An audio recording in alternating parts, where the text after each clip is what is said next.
I was the kind of man that thought all men are dogs because I bite.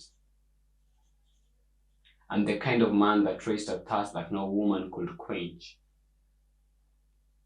I was the kind of man who wanted every lady to want him only for him to crush their heart.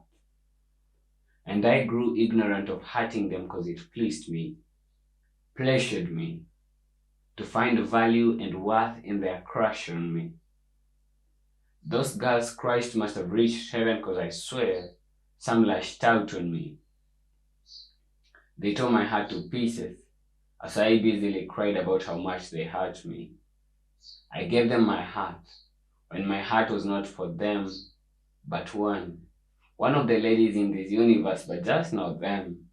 So allow me to confess my sins, that besides God, these girls were gods for me, that they had been God for the longest time in my life, and I was so lazy to change a thing about it.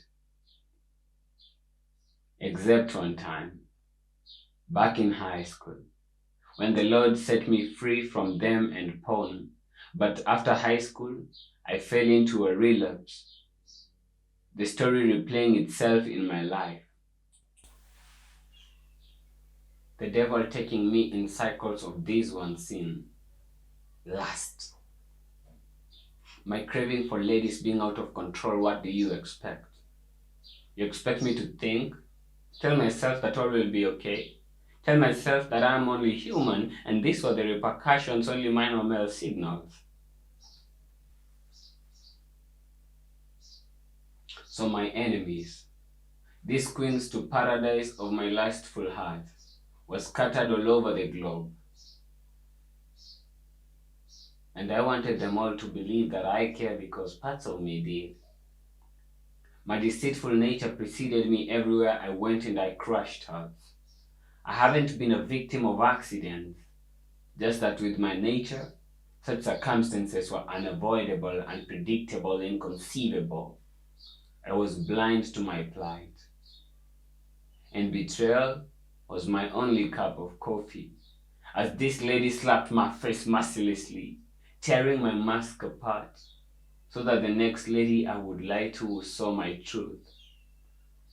So yes, my youth has been a bumpy ride, and I didn't seem to stop bumping to her and her and her. I am a merciful fellow, but this was the merciless part of me. And God once more showed up, because I cried. I cried to God to help me, and He did. And there is no greater victory than this. God showing me who my enemy really is. And once more, I was on the road to freedom. Because you don't meet and dine with God to remain the same. Because you don't meet and dine with God to remain in self-pity and shame. God addressed the problem one more time through me. And there is no greater confidence I've had in a long time than to know that God is with me and that His hand will destroy my enemy if I say the word. And yes, I say the word. I say the word to the mountain, move and cast thyself into the sea.